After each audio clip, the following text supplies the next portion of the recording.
Welcome. The heading of the story is Akbar and Birbal, truth prevails. Of all those in Akbar's court, Birbal was the only one worthy of Akbar's affection. Because of this, many people in the congregation were jealous of Birbal. One day, people who were jealous of Birbal got together and plotted against him.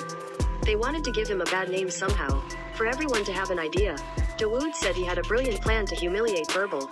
The emperor will not believe anything wrong said about Birbal. When others doubted that, Dawood said, if you say it the way you say it, the emperor will definitely believe it. Immediately others cheered Dawood. If my plan is to succeed, you must do one thing for me. Dawood said, what is that? Others asked. Tomorrow all of you should attend the darbar at the appointed time. Only I will be late. The emperor will ask you why I did not come. Immediately you said, God has seen a terrible crime with his own eyes. It affected his mind a lot, so he will be late. Then I will come and explain to him what it is, said Dawood. Everyone agreed and returned home. The next day, the darbar convened. Everyone, including Birbal, reached the darbar on time. Dawood did not come alone. When Akbar entered the darbar, everyone stood up and saluted. Akbar also smiled and sat on his seat, looking at everyone. By then, someone got up and said, Lord, Dawood has requested your permission to come late today. Said, what's the reason for being late? Asked Akbar. He saw a terrible crime unfold before his eyes. His body is tired due to this. So he said he was a little late. He said, after a while Dawood came and joined. Immediately Akbar looked at him and said, you have seen a terrible crime, he asked. Yes sir, Dawood said. What crime is that? Tell me now. Who is the culprit? Akbar snarled. How can I say that with my mouth, Lord? How shall I speak with my mouth, Lord? Of him who is worthy of your great trust and admiration. It will hurt your heart to hear that. Dawood dramatized that. All are equal before the law. Whoever he is right. Tell me who he is. Akbar growled. No one else, Lord. It is your Birbal. Akbar was shocked. Birbal was also shocked. But Birbal understood the point immediately. It came to know that Dawood was planning to blame him in vain. What Birbala? Akbar asked in great surprise. Yes, Lord, I tell you what I saw with my own eyes. Yesterday evening when I was returning home, Birbal was coming a little distance from me.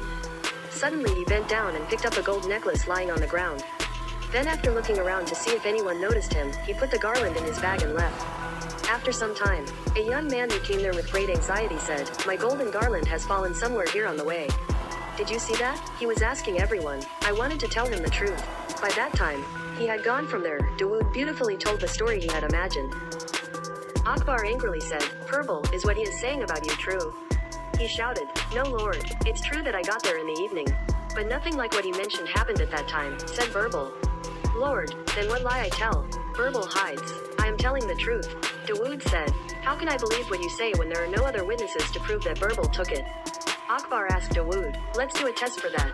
I am taking the iron rod that has been boiled. Let Birbal hold it in his hand. If it is true that he is truthful, the rod will not shoot him. Dawood said. After hearing that, Akbar turned to Birbal and said, Birbal, you must undergo this truth test. Prove that you are innocent. Only then will everyone believe that what you say is true. Birbal's brain worked very quickly. Immediately he said, Lord, I'm ready for that truth test. But Dawood, who accuses me, must also prove that what he is saying is true. How is that? What should he do? Asked Akbar.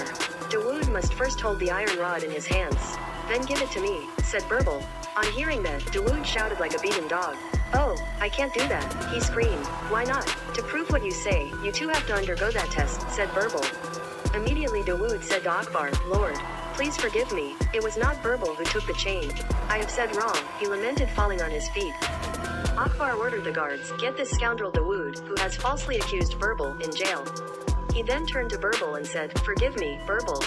Even I doubted you for a moment.